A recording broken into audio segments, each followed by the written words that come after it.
لله رب العالمين والصلاة والسلام على أشرف الخلائق أجمعين سيدنا وسيد الأولين والآخرين حبيبنا وحبيب إله العالمين إمام المرسلين وخاتم النبيين أبي القاسم المصطفى محمد اللهم صل على محمد وعلى أهل بيته الطيبين الطاهرين الهداة المهديين المعصومين المظلومين واللعنة الدائمة على أعداء الحق والدين. أما بعد، فقد قال الله تعالى عز اسمه في محكم كتابه ومتقن خطابه: بسم الله الرحمن الرحيم. ألم تر كيف ضرب الله مثلا كلمة طيبة كشجرة طيبة أصلها ثابت وفرعها في السماء تؤتي أكلها كل حين بإذن ربها ويضرب الله الأمثال للناس لعلهم يتذكرون. صدق الله العلي العظيم. اللهم صل على محمد وآل محمد وعجل. ایک اور بلندتر صلوات پڑھتے ہیں. اللهم صل على محمد وآل محمد وعجل. مدرسہ عزائے حسینی میں قرآن حکیم کی روشنی میں ہم اپنی جستجو، اپنے راستے اور اپنے رہبر کی تعیین کی کوشش کر رہے ہیں. قرآن اور اہل بیت کی روشنی زندگی کے ہر مسئلے کو حل کرنے کے لیے کافی ہے. قرآن اور اہل بیت کی روشنی زندگی کے ہر اندھیرے کو دور کرنے کے لیے کافی ہے. قرآن اور اہل بیت کی روشنی زندگی کے ہر کمال کو منکشف کرنے اور در کو دریافت کرنے کے لیے کافی ہے.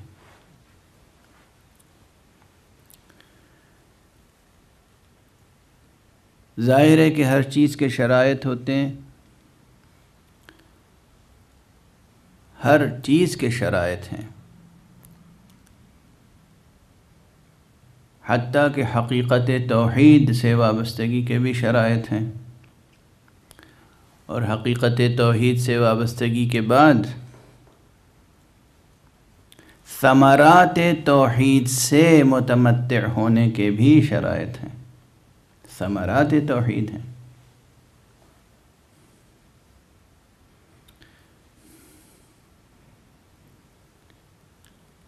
وہ حدیث مشہور و معروف حدیث حضرت ثامن الحجج امام علی ابن موسیٰ الرضا علیہ السلام کی، اللہم صل علی محمد وآل محمد،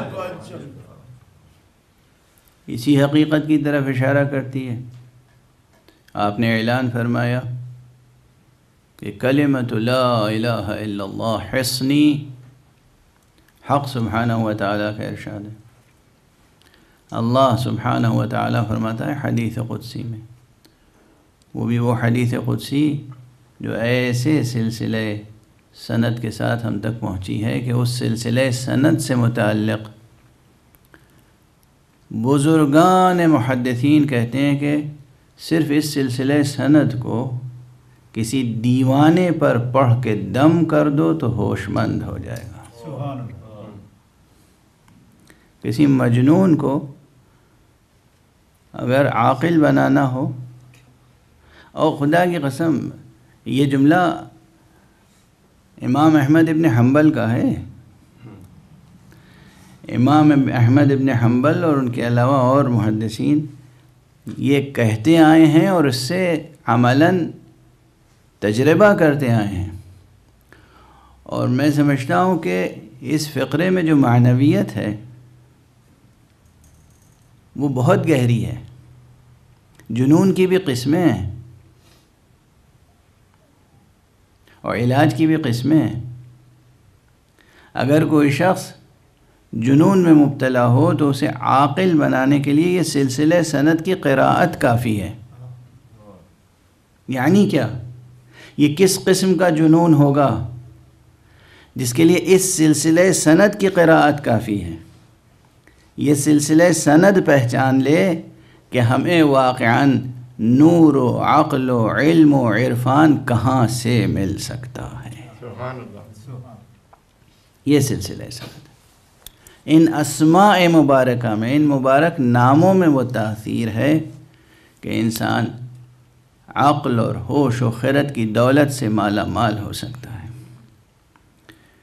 تو وہ حدیث کیا ہے؟ حدیث قدسی کہ کلمۃ لا الہ الا اللہ حصنی، کلمہ لا الہ الا اللہ میرا قلعہ ہے. قلعہ توحید، قلعہ توحید، قلعہ لا الہ الا اللہ. آج دنیا میں ملت اسلامیہ جتنی بھی کمزوریوں میں مبتلا ہو، پھر بھی اس کا یہ شرف محفوظ ہے کہ وہ کلمہ لا الہ الا اللہ سے وابستہ ہے. سبحان اللہ. جتنی بھی کمزوریاں ہوں. میں عذر تراشی نہیں کر رہا ہوں، روزانہ آپ کے سامنے بہت ہی نسبتاً تلخ و تند لہجے میں کہہ رہا ہوں کہ اپنی کمزوریاں دور کریں، کمالات حاصل کریں، جہالت کو دور کریں، فقر و افلاس و ناداری کو دور کریں، نفرتوں اور منافقتوں کو دور کریں، علم حاصل کریں، محبت حاصل کریں، قوتیں حاصل کریں، شجاعتیں حاصل کریں. لیکن اس پر بھی توجہ رہے کہ جو سرمایہ آپ کے پاس پہلے سے موجود و محفوظ ہے وہ ہاتھ سے جانے نہ پائے. اور وہ ہے یہ نعمت کلمہ طیبہ لا الہ الا اللہ. سبحان اللہ. پوری دنیا کی قومیں، دوسری قومیں ایک طرح کے حسد میں مبتلا ہیں. محسوس نہیں کرتے ہیں آپ؟ جیسے اسلام سے حسد ہے، مسلمانوں سے حسد ہے، جلن ہے، حسد ہے. اب یہ جو حسد اور جلن ہے کس بات کی ہے؟ فقیر سے کون سا حسد؟ کیا کہنے. سبحان اللہ. جس کے پاس کوئی سرمایہ نہ ہو، دولت نہ ہو، اس سے کوئی حسد کرتا ہے. اگر آپ سے حسد کر رہی ہے دنیا تو اس کے معنی ہے کہ کوئی دولت ہوگی آپ کے پاس سبحان اللہ. جس کی وجہ سے حسد ہے. کون سی دولت ہے آپ کے پاس؟ کچھ بھی تو نہیں ہے. نہیں، سب کچھ ہے. یہ ایک دولت ایسی ہے کہ جسے حاصل ہو پھر اس دولت سے اس کے تمام شرائط کے ساتھ وابستہ ہو جائے تو سب کچھ حاصل ہو سکتا ہے اسے، اور وہ ہے دولت کلمہ طیبہ لا الہ الا اللہ. دنیا اس وقت چاہتی ہے کہ یہ کلمہ لا الہ الا اللہ مٹ جائے، یہ نقش مٹ جائے، جس نقش کو محمد رسول اللہ صلی اللہ علیہ وآلہ وسلم نے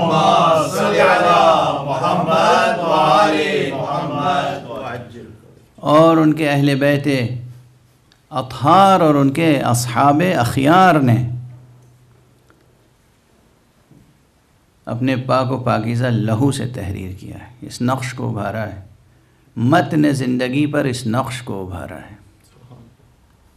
صرف صحرے کے صحرا پہ تھوڑی، وہ تو ایک شاعرانہ استعارہ ہے، ایک شاعرانہ تشبیہ ہے. متن حیات پر اس نقش کو ابھارا ہے، جبین وجود پر اس نقش کو ابھارا ہے اپنے پاک و پاکیزہ لہو سے. لا الہ الا اللہ. تو ارشاد الہی ہے کہ کلمۃ لا الہ الا اللہ حصنی، یہ کلمہ لا الہ الا اللہ میرا قلعہ ہے. فمن دخل حصنی امن من عذابی، جو میرے قلعے میں داخل ہو گیا وہ میرے عذاب سے محفوظ ہو گیا، مأمون ہو گیا، وہ امن میں ہے.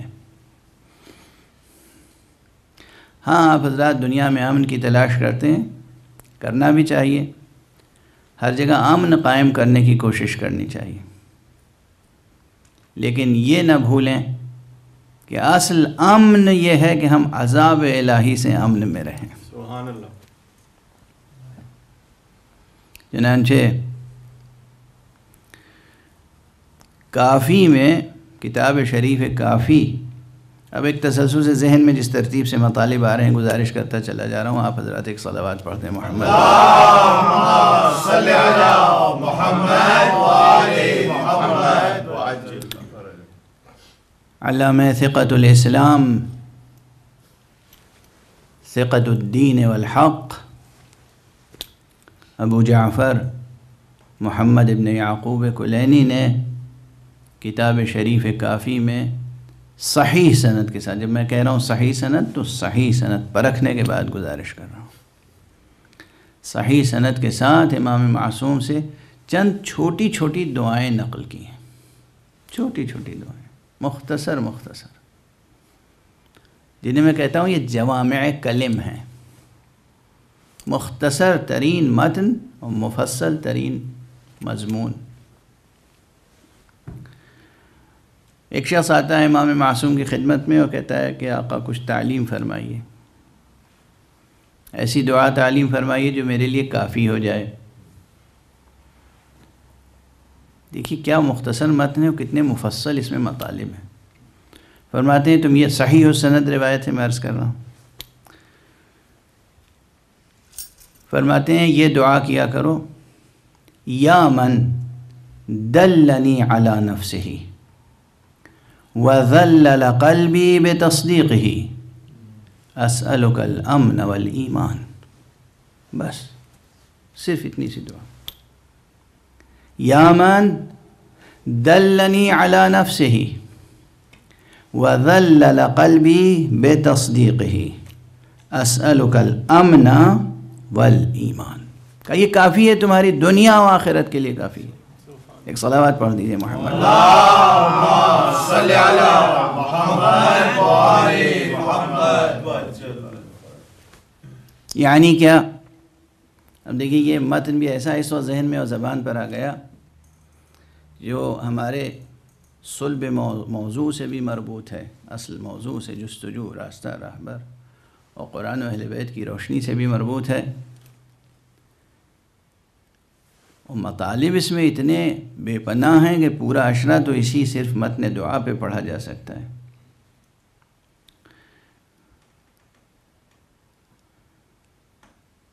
ظاہری ترجمہ تو یہ ہے کہ یا من دلنی علی نفسہ، اے وہ ذات گرامی کہ جس نے مجھے اپنی ذات کی طرف رہنمائی فرمائی. یہیں ٹھہر جائیے. معصوم تعلیم فرما رہے ہیں ایک غیر معصوم کو، ایک عام آدمی کو. ایک عام آدمی جب کھڑے ہو کے حق سبحانہ و تعالیٰ کی خدمت کی بارگاہ میں کچھ دعا کرے گا تو ایک شرط بڑی یاد رکھیے گا. عموماً لوگ کہتے ہیں دعائیں قبول نہیں ہوتی ہیں.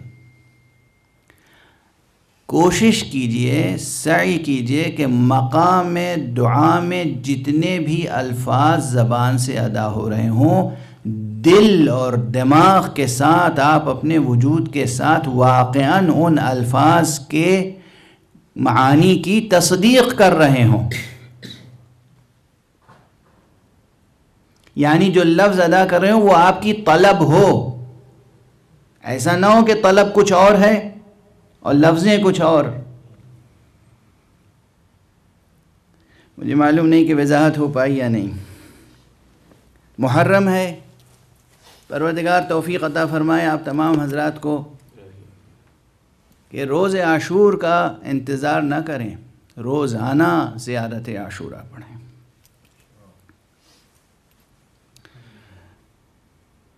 سن 61 ہجری کے بعد تو ہمارے لیے خدا کی قسم ہر روز روز عاشور ہے. جب تک امید زہرا بر نہ آئے ہر روز روز عاشور ہے. اگر یہ احساس بیدار نہیں ہے نا، حقیقت میں یہ احساس بیدار نہیں ہے، حقیقت میں یہ احساس بیدار نہیں ہے، تو ہم علم و ایمان اور آگہی کی بہت ہی پس سطح پر ہیں. میں کچھ اس سے بھی زیادہ سخت تعبیر اختیار کرنا چاہ رہا تھا، مگر میں نے سنبھال لیا اپنے آپ کو. جب تک آرزو محمد عربی صلی اللہ علیہ وآلہ وسلم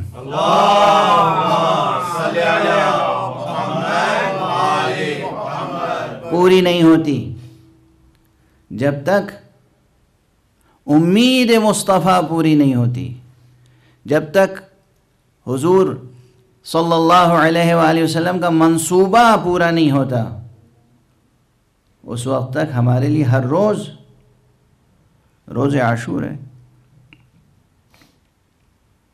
کیسی خوشی، کیسی مسرت، کیسی لذت پرستی.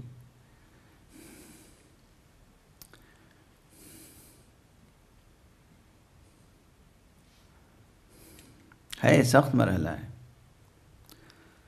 بہرحال زیارت عاشورہ روز پڑھا کریں. زیارت عاشورہ میں جو کلمات ہیں، الفاظ ہیں، فقرے ہیں، کیا ہیں؟ بہت سے لوگ حاجت کچھ ہوتی ہے، اس حاجت کو طلب کرنے کے لیے زیارت عاشورہ پڑھتے ہیں.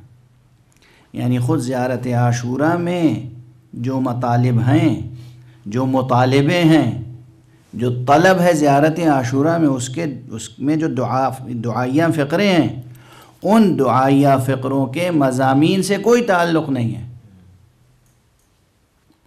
تعلق کس چیز سے ہے؟ صرف کوئی ایک طلب اپنی، یہ طلب پوری ہو جائے اس کے لیے اس پورے متن کو کس لیے استعمال کر رہے ہیں؟ ذریعہ وسیلہ. لیکن اس وسیلے، اس متن، یہ جو مضمون معصوم نے سکھایا، اس میں جو دعائیں ہیں، جو طلب ہے، اس طلب سے دل کا کوئی تعلق نہیں ہے. توجہ رکھیے گا، مشکل مرحلہ ہے. اس میں جو طلب ہے کہ آقا ہمیں آپ سے محبت ہے اور آپ کے دشمنوں سے ہمیں براعت ہے، ہم ان سے بری ہیں، ان کے عمل سے بری ہیں، اور ہماری آرزو یہ ہے، طلب یہ ہے کہ پروردگار ہمیں آپ کے خون ناحق کا انتقام لینے کے لیے امام برحق، امام معصوم، امام منتظر کے ساتھ جہاد کا شرف عطا فرمائے. یعنی ظہور امام کی بہترین دعا تو خود زیارت عاشورہ ہے. یہ جتنے بھی مضامین ہیں، انا سلم لمن سالمکم وحرب لمن حاربکم، جس نے آپ کے ساتھ صلح کی ہماری صلح اس کے ساتھ ہے، جس نے آپ کے ساتھ جنگ کی اس کے ساتھ ہماری جنگ ہے. اس سے کوئی تعلق نہیں، اس مضمون سے. الفاظ دہرا رہے ہیں کس لیے؟ طلب کچھ اور ہے. وہ فرمائیں کیا تضاد ہے، کیا تناقض ہے، کیا تضاد ہے. تو پہلی شرط یہ ہے واقعاً استجابت دعا کی. اس تمام شرائط کے نہ ہونے کے باوجود دعائیں بعض لوگوں کی قبول ہو جاتی ہیں، یہ محض لطف الہی ہے، یہ کرم الہی ہے. ورنہ قبولیت دعا کے شرائط بھی ہم پورے نہیں کرتے کہ لفظیں جو زبان سے ادا کر رہے ہیں ان لفظوں میں صادق ہوں، سچ بول رہے ہیں. خدا کے سامنے تو سچ بول رہے ہوں، خدا کے سامنے تو سچ بول رہے ہوں. الفاظ کے معنی ہے کہ ہم یہ چاہتے ہیں اور مراد کچھ اور. غور فرما رہے ہیں آپ؟ بہرحال یہ ذہن عالی میں رہے کہ جب حق سبحانہ و تعالیٰ کی بارگاہ میں ہو تو جو لفظ زبان سے نکلے صادقانہ ہو، مراد وہی ہو، مقصود وہی ہو، آپ کے لیے معنی ہو وہ بات. تو اب اگر آپ حق سبحانہ و تعالیٰ کے سامنے کھڑے ہو کہ معصوم کی تعلیم کی ہوئی یہ دعا پڑھ رہے ہیں، یا من دلنی علی نفسہ. یہ تو مولا امیر المومنین علی ابن ابی طالب علیہ السلام سے مروی دعائے صباح کا ایک فقرہ ہے. اللہم صلی علی محمد وآل محمد.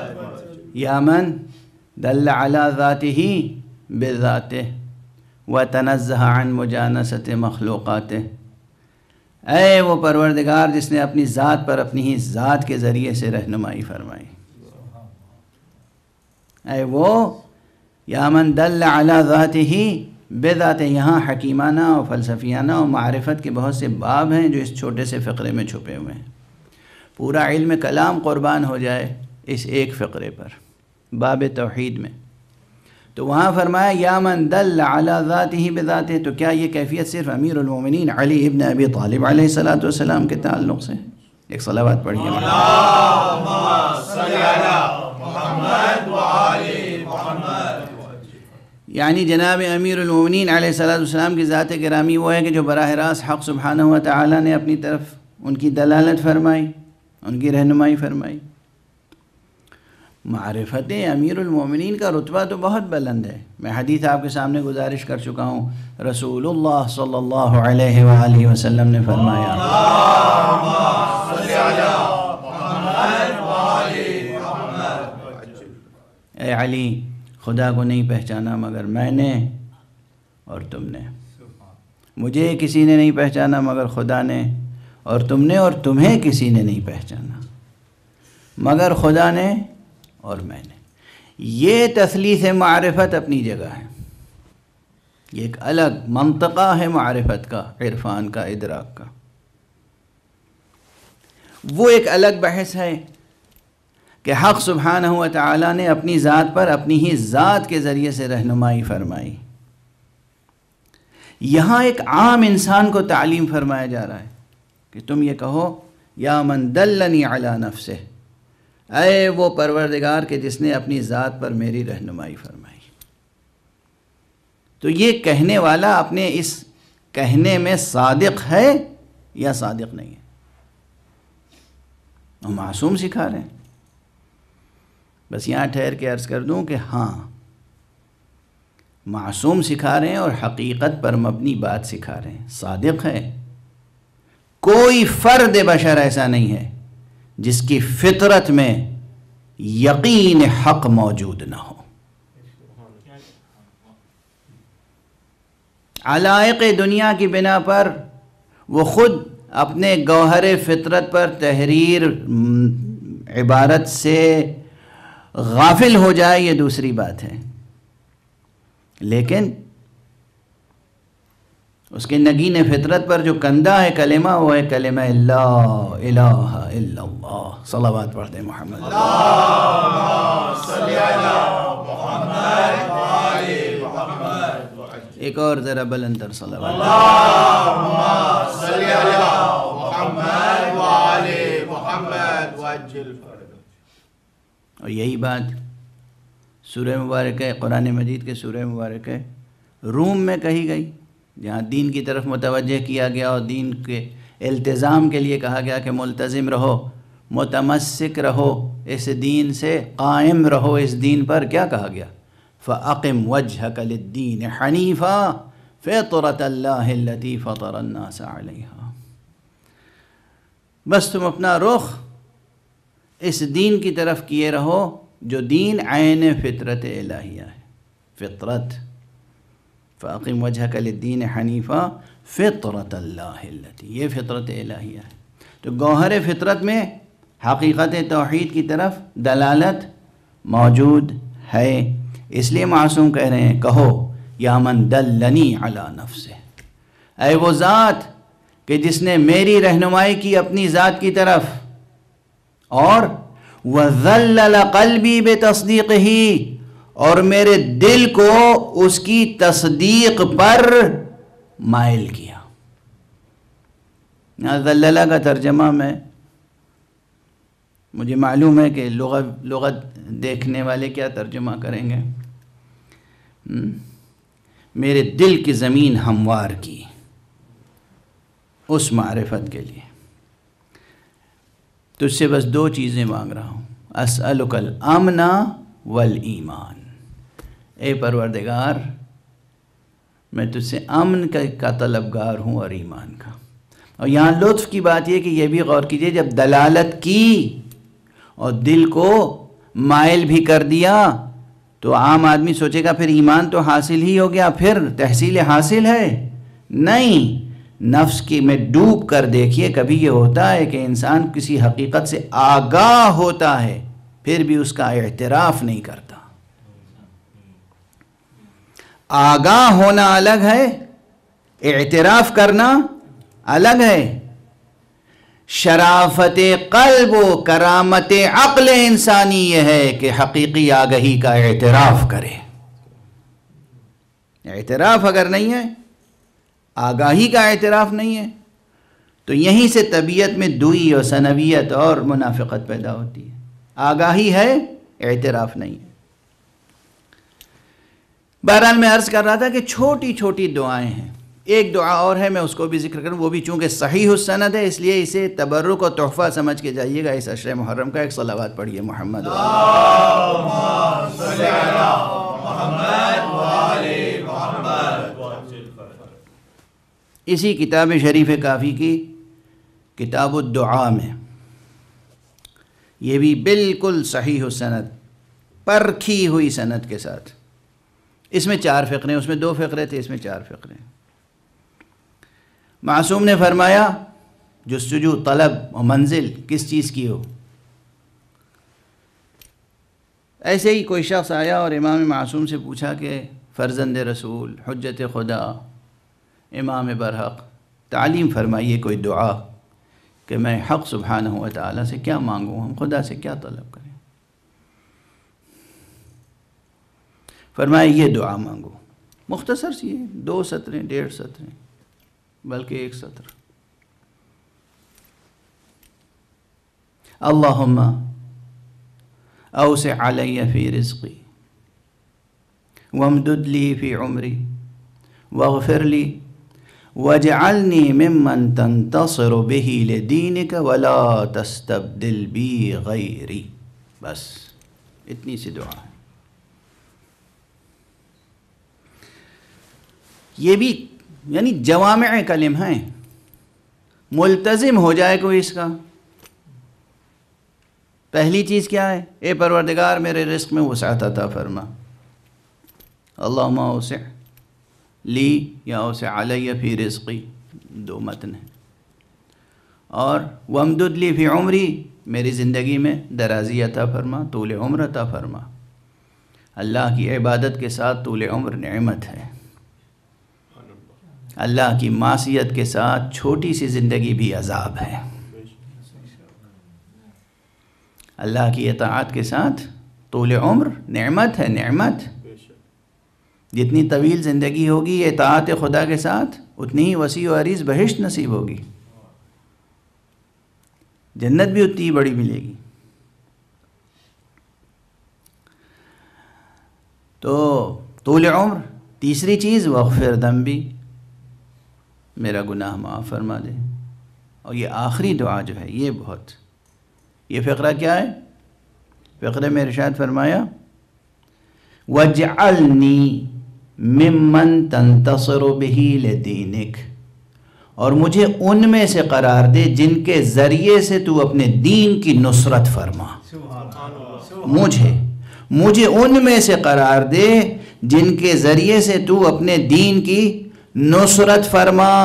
وَاجْعَلْنِي مِمَّن تَنْتَصِرُ بِهِ لِدِينِكَ وَلَا تَسْتَبْدِلْ بِي غَيْرِي، اور میری جگہ کسی اور کو نہ لے آنا۔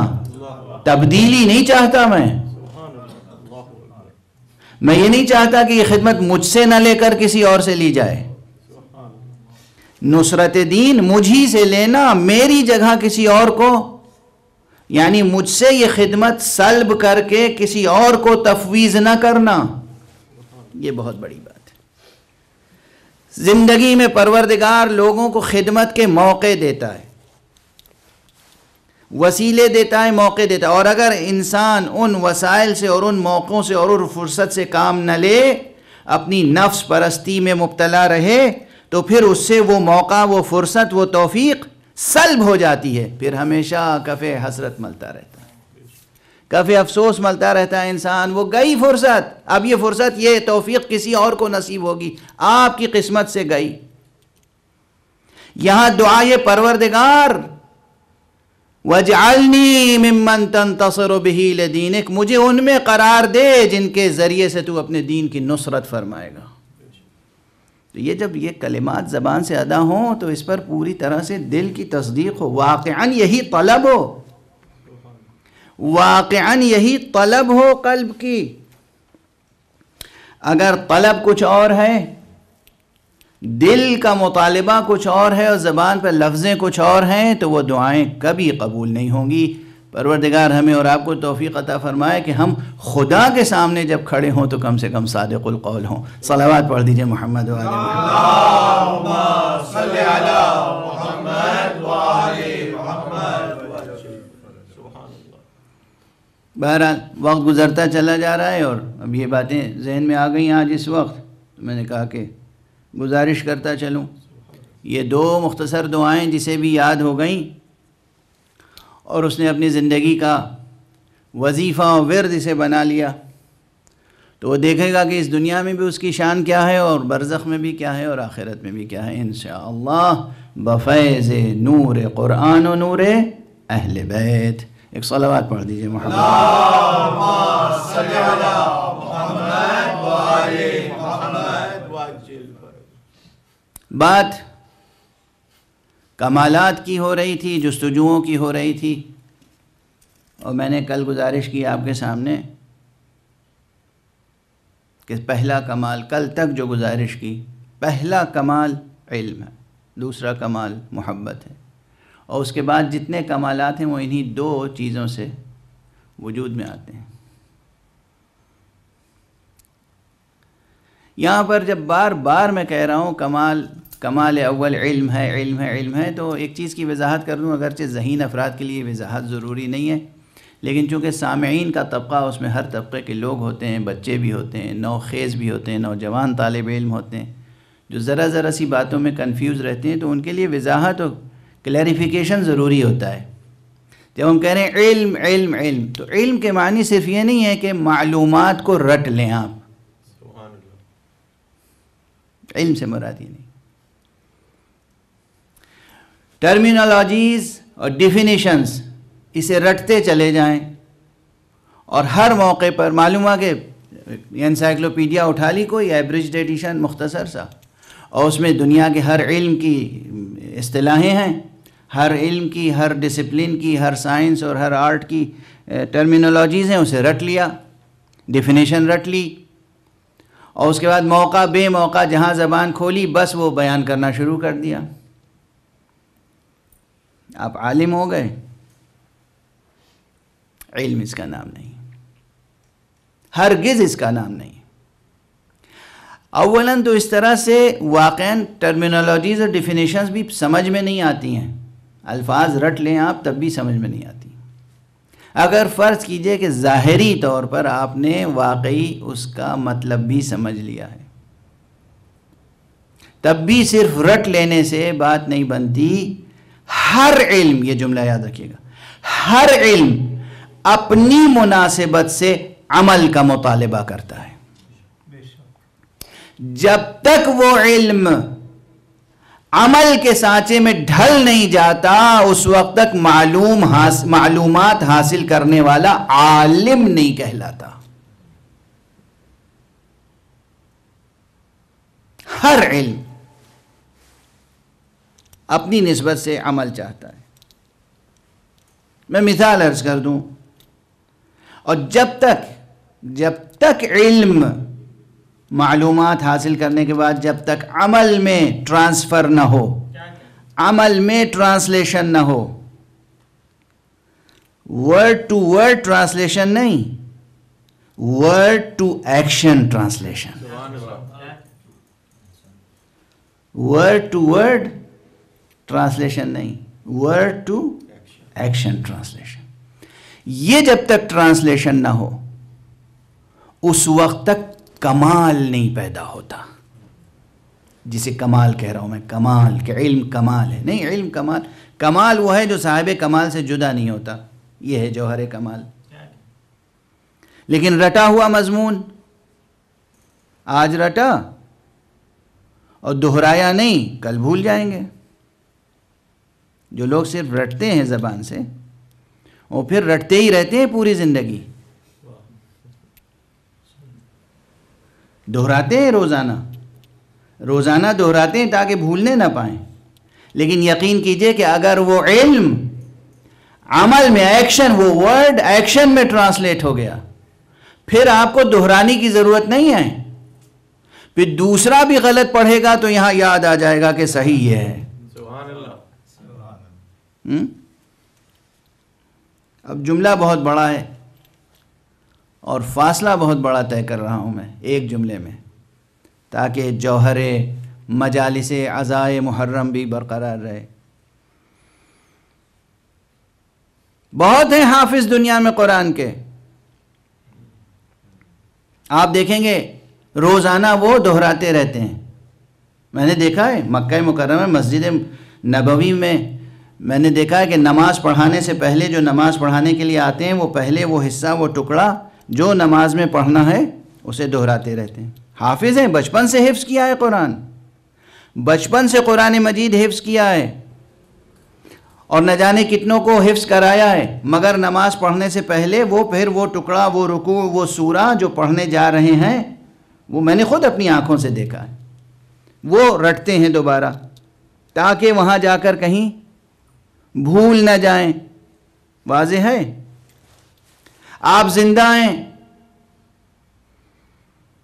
زندگی بھر کوئی کام نہیں ہے، تنخواہ ہی پا رہے ہیں صرف قرآن رٹنے اور قرآن سنانے کی، پھر بھی یہ خطرہ لگا ہوا ہے کہ کہیں مصلی پر کھڑے ہوں تو بھول نہ جائیں۔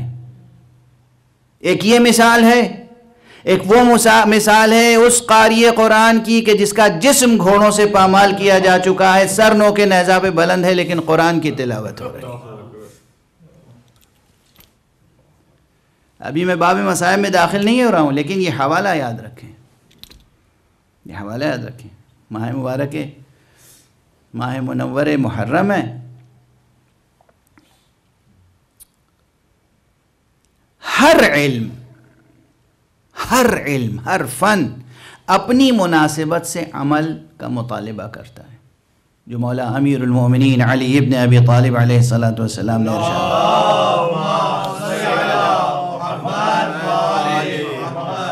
ایک اور بلندر صلوات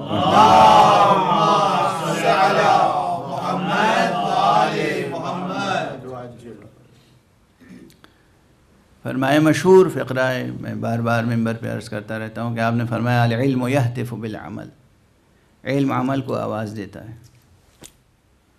فإن أجاب وإلا ارتحل، اگر عمل علم کی آواز پر وجود میں آ جاتا ہے تو علم وہاں ٹھہرتا ہے، ورنہ وہاں سے رخصت ہو جاتا ہے۔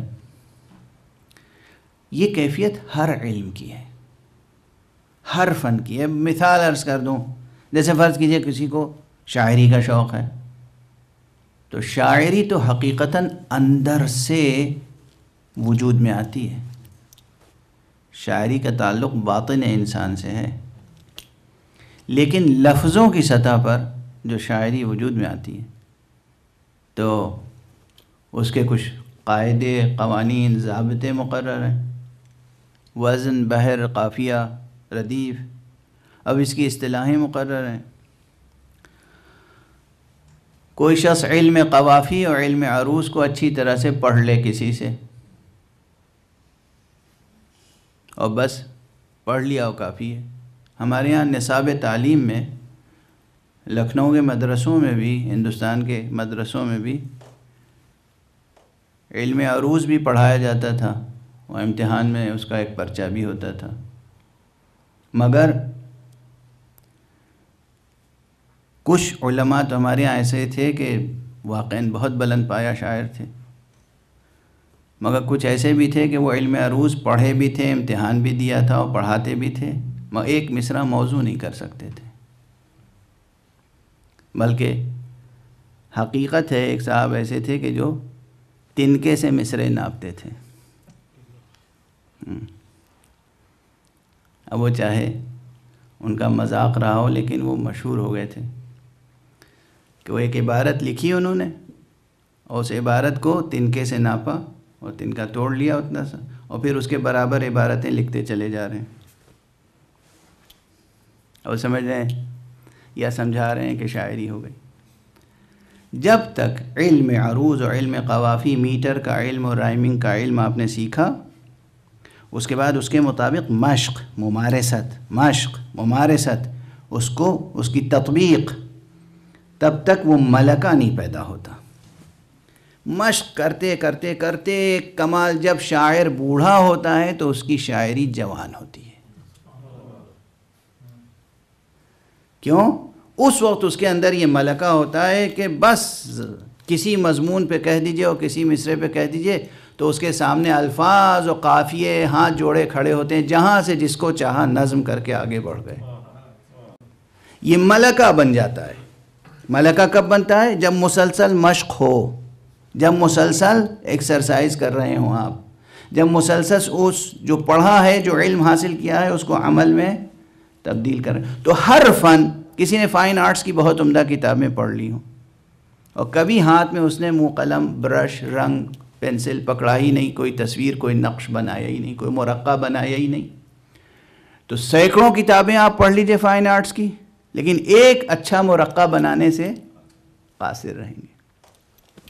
اسی طرح انسان دینی حقائق، اصولی حقائق، فروعی حقائق اور اخلاق، علم اخلاق کی کتابیں پڑھ لینے سے کمال نہیں پیدا کر سکتا اپنے نفس کے اندر، جب تک کہ وہ ان حقائق کو برت کر اپنی زندگی میں جزو ذات نہ بنا لے.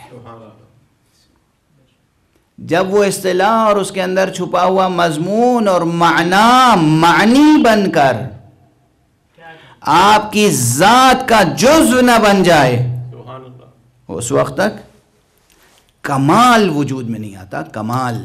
ایک صلوات پڑھ دیجئے محمد و آل محمد. اللہم صلی علی محمد و آل محمد وعجل. یہ ساری گفتگو اس لیے ہے کہ ہم اس قابل ہو جائیں، میں جو دعا کر رہا ہوں آج کل، ہم اس قابل ہو جائیں کہ ہم اور ساری انسانیت اس علم اور فضل اور ذہانت کے اس رتبے پہ آ جائیں کہ ہم محمد اور آل محمد علیہم الصلاۃ کی معرفت حاصل کر سکیں، ان سے وابستہ ہو سکیں. ہم نام گرامی حسین اور پیام حسینی کو سمجھ سکیں اور اختیار کر سکیں. یہ گفتگو اس سلسلے میں. ایک بات اور ایک مثال اور عرض کروں، اب ذرا یہ موٹی اور سنگین مثال ہو جائے گی.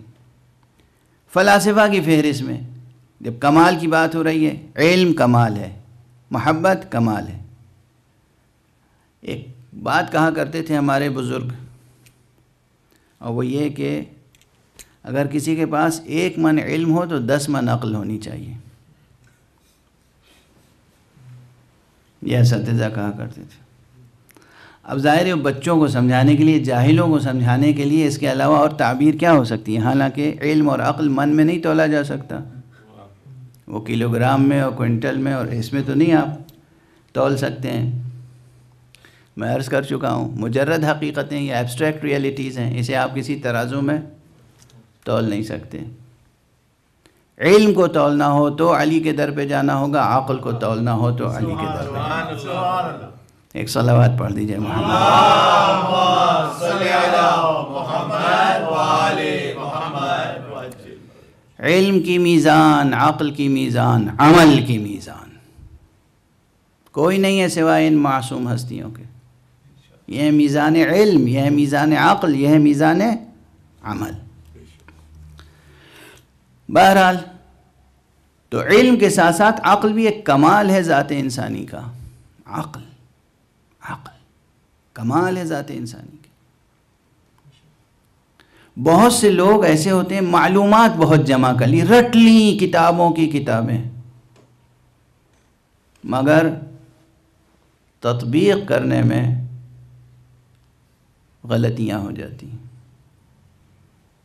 یہی فقہی اجتہاد. کچھ لوگ ہوتے ہیں 4 سال 5 سال 6 سال کی محنت میں مجتہد ہو جاتے ہیں، حقیقتاً مجتہد ہو جاتے ہیں.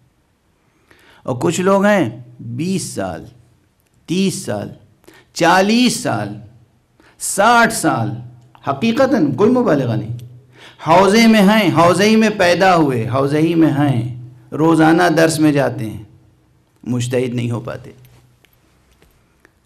اب کیا کیا جائے؟ کیا کیا جائے؟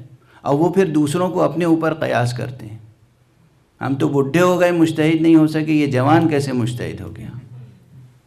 وہ مصیبت شروع ہو جاتی ہے. ایک المیہ، ماتم، احتجاج، حسد کی آگ بھڑکنے لگتی ہے. تو جناب والا صورتحال یہ ہے کہ وہاں پر جو چیز لیک کر رہی ہے وہ کیا ہے؟ لیکنگ فیکٹر کیا ہے؟ عقل. علم کے ساتھ عقل. وہ جو بزرگ کہتے تھے کہ 1 من علم ہو تو 10 من عقل چاہیے. یعنی کیا؟ عقل بھی کمال ہے. یہ عقل بھی حق سبحانہ و تعالیٰ نے فطرت انسانی میں، ذات انسانی میں، روح انسانی میں رکھا. یہ روح انسانی کا ایک ڈائمنشن ہے جسے عقل کہتے ہیں.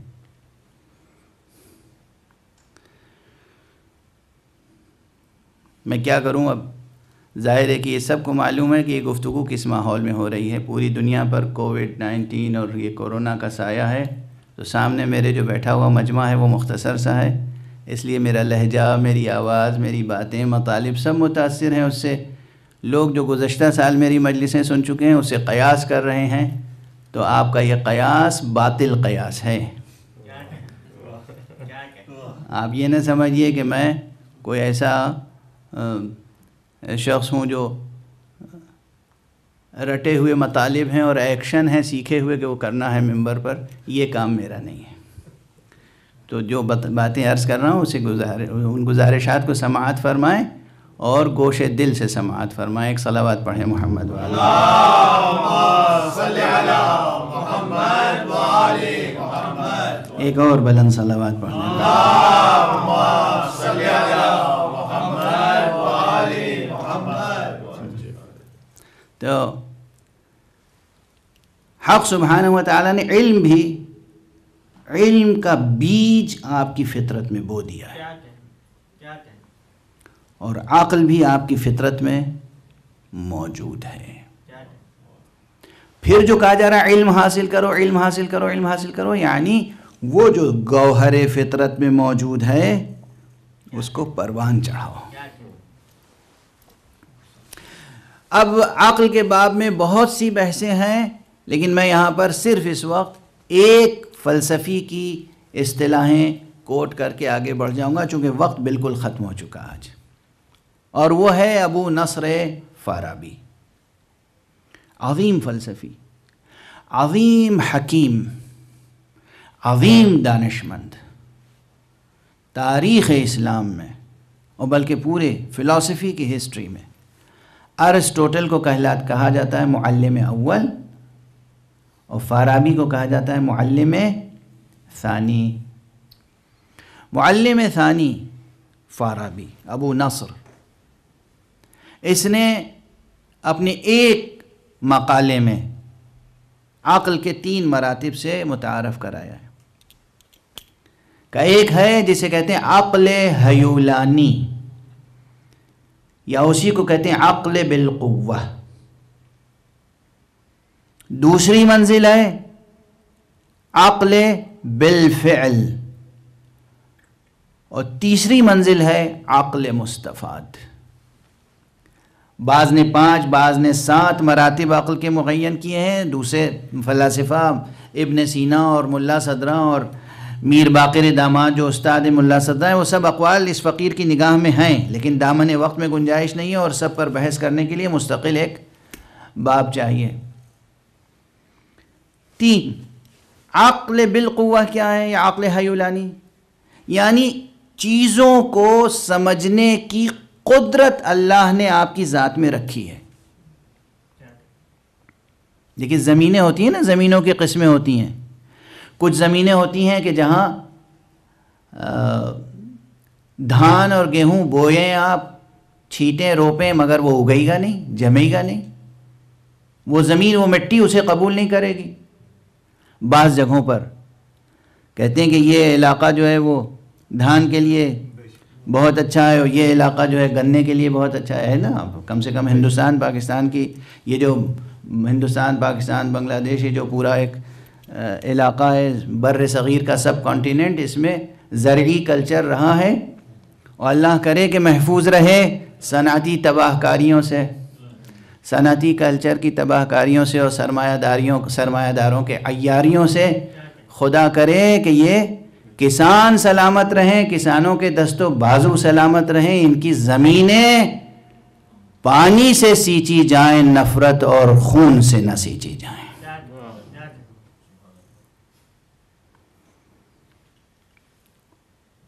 تو زمینوں کی تاثیریں ہوتی ہیں۔ کہیں آم کے درخت لگتے ہیں، دنیا کے ہر ملک میں آم ہوتا ہے کیا؟ نہیں ہوتا۔ کہیں خوب لگائیے آم، لگے گا نہیں۔ دنیا کے ہر ملک میں عجوا کھجور ہوتی ہے کیا؟ نہیں ہوتی۔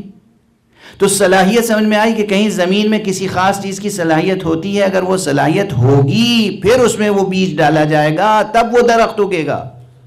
ورنہ آپ لاکھ بیج ڈالیں، سینچتے رہیں، لیکن وہ درخت نہیں جمے گا، نہیں اگے گا، وہ بیج، وہ پودا نہیں جمے گا۔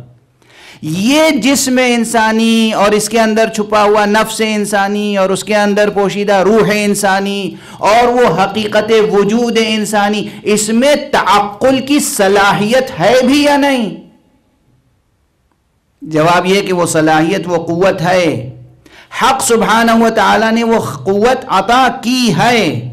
یہ قوت جو اللہ سبحانہ و تعالیٰ نے عطا کی ہے، اس کو ابتدائی مرحلے میں کہتے ہیں عقل حیولانی، عقل بالقوہ۔ واضح ہوئی بات؟ اس کو پروان چڑھانا ہے۔ اس نے تو صلاحیت رکھ دی، اب ہمیں اور آپ کو پروان چڑھانا ہے۔ یہ جب عقل حیولانی اور عقل بالقوہ یہ جب ترقی کرے گی، جب آپ اسے پروان چڑھائیں گے، تب یہ عقل بالفعل میں بدلے گی، اور عقل بالفعل کے بعد مزید جب وہ معلومات، جب وہ جواہر آئینہ عقل کے سب جوہر جب مکمل ہو جائیں گے، تو پھر وہ عقل مستفاد کہلائے گی۔ اس سے بھی بلندتر رتبہ عقل فعال کا ہے۔ عقل بالفعل الگ ہے، عقل فعال الگ۔ اب وقت بالکل گزر چکا، میرا معین کردہ وقت بالکل گزر چکا، اس سے زیادہ کی گنجائش آج کی تقریر میں نہیں ہے، لیکن میں دست ادب جوڑ کے عرض کر رہا ہوں کہ مطالب ذہن میں رہیں۔ علم پہلا کمال ہے وجود انسانی کا۔ ہمیں آرزو اور جستجو علم کی ہونی چاہیے، اس کے ساتھ ہمارے نفس میں اور قلب میں محبت ہونی چاہیے۔ علم اور محبت کی قد و کاوش سے جب علم مسلسل عمل میں بدلتا چلا جائے تو علم کو عمل میں تبدیل کرنے، یعنی ورڈ کو ایکشن میں ٹرانسلیٹ کرنے سے وہ عقل حیولانی عقل بالفعل کے رتبے تک پہنچتی ہے۔ وہ عقل حیولانی، عقل یاد رہے گا نا، یہ ورڈ ٹو ورڈ ٹرانسلیشن اور ورڈ ٹو ایکشن ٹرانسلیشن۔ یہ جو ایام محرم ہے یہ ہمیں کس طرف بلاتے ہیں؟ کیا چیز سکھاتے ہیں؟ سلیقہ۔ یہ سلیقہ سکھاتے ہیں ورڈ ٹو ایکشن ٹرانسلیشن کا۔ یہ تربیت گاہ ہے۔ علم حاصل کرو توحید کا، علم حاصل کرو حق سبحانہ و تعالیٰ کے اسماء و صفات کا، اور اس کے بعد اپنی محبت سے کام لو۔ محبت اور علم کا تقاضا کیا ہے؟ کہ اپنی زندگی کو اس خیر مطلق پر نثار کر دو، ایثار سے کام لو، ایثار سے کام لو اور نثار کا جوہر دکھاؤ۔ ایثار اور نثار کس حد تک ہو؟ یہ عمل تم اپنی چاہتوں کو بھی اللہ کی راہ میں قربان کر دو۔ اس روئے زمین پر پائی جانے والی محبت کی قسموں میں سب سے عظیم و نفیس قسم وہ محبت ہے جو ماں کو بچوں سے ہوتی ہے.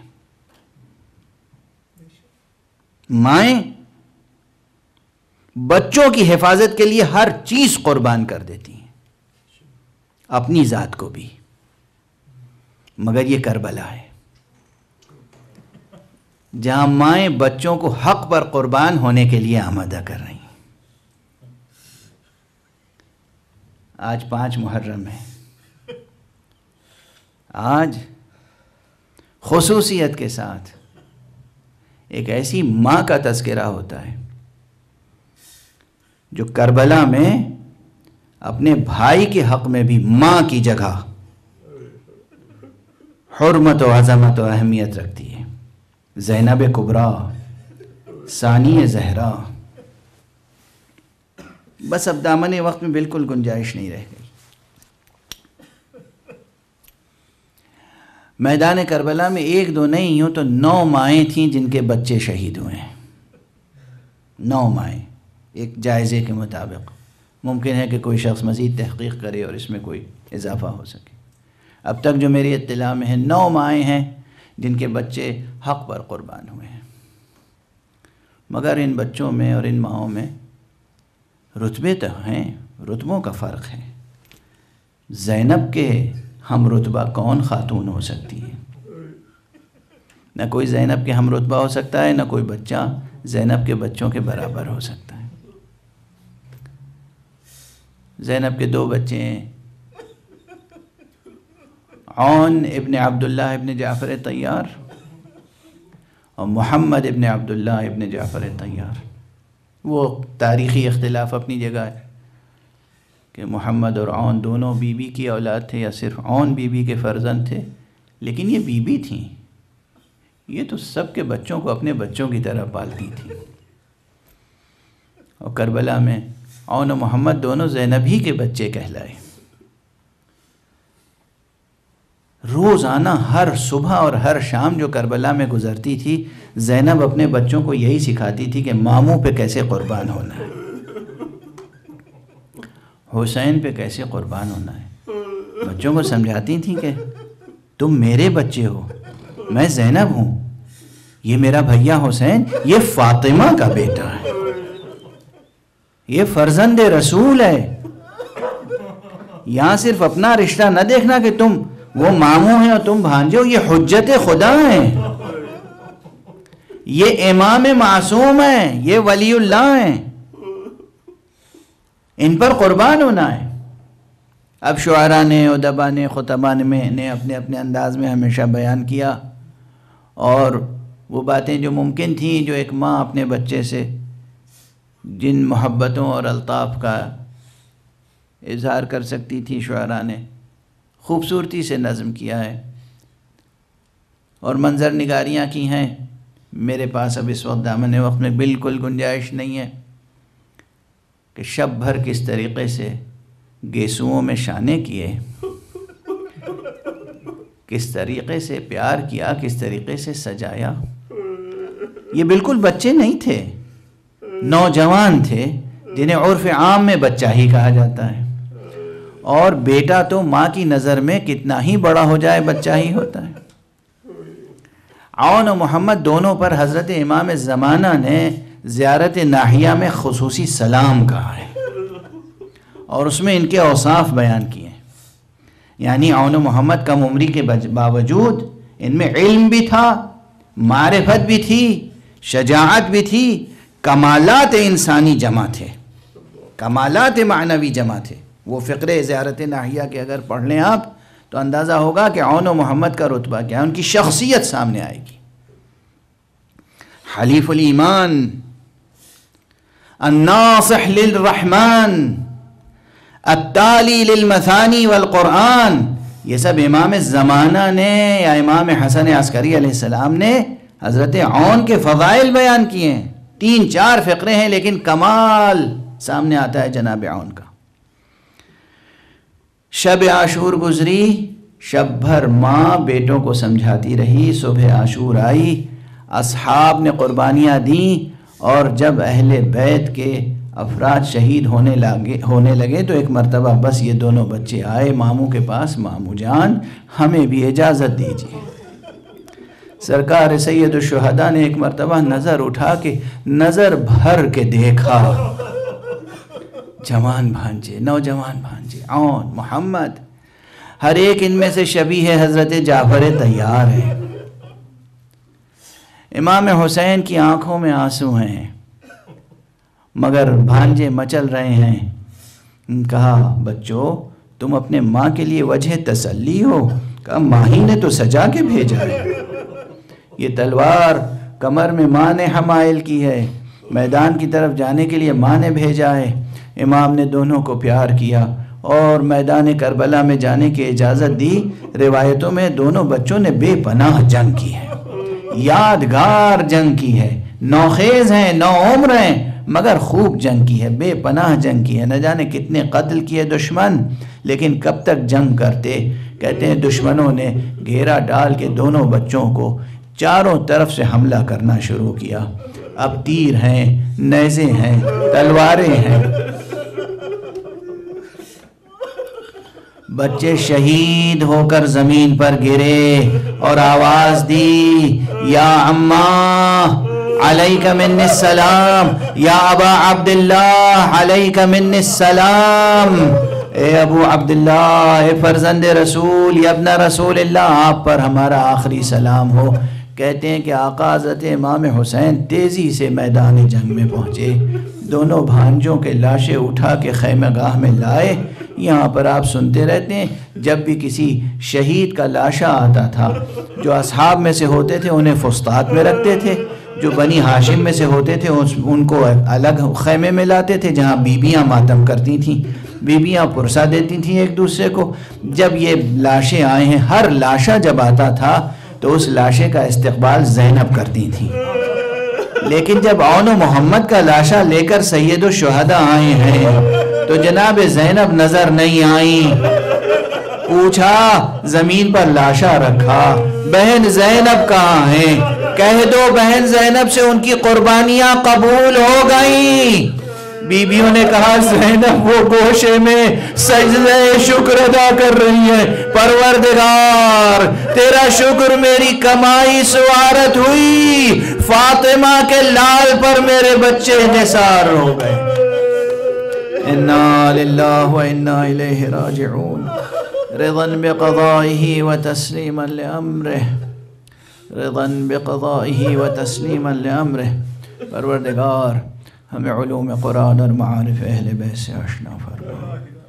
پروردگار ہمارے بچوں میں جرأت و ہمت و حوصلہ و علم و عقل کا نور جگا دے۔ پروردگار ہماری زندگیوں سے اندھیرے دور ہو جائیں، اجالے ہی اجالے پیدا ہو جائیں۔ معبود ہمارے ملک میں، ہماری قوم میں امن، عافیت، علم، آگہی کی روشنی پیدا ہو جائے، ہر طرح کے ظلم و جبر کا سلسلہ ختم ہو جائے۔ پروردگار پورے کرۂ ارض پر اس کرۂ ارض کو کرۂ نور بنا دے معبود، علم اور حسن عمل سے اسے کرۂ نور بنا دے، اس کرۂ خاکی کو ظہور حضرت حجت سے کرۂ نور بنا دے۔ پروردگار ہمارے سروں پر علماء اعلام کا، علماء روحانیین کا سایہ برقرار رہے۔ خصوصیت کے ساتھ رہبر انقلاب اسلامی آیت اللہ العظمیٰ سید علی حسینی خامنئی اور مرجع عالی قدر حضرت آیت اللہ العظمیٰ سید علی حسینی سیستانی کو اپنی خاص حفظ و امان میں رکھ۔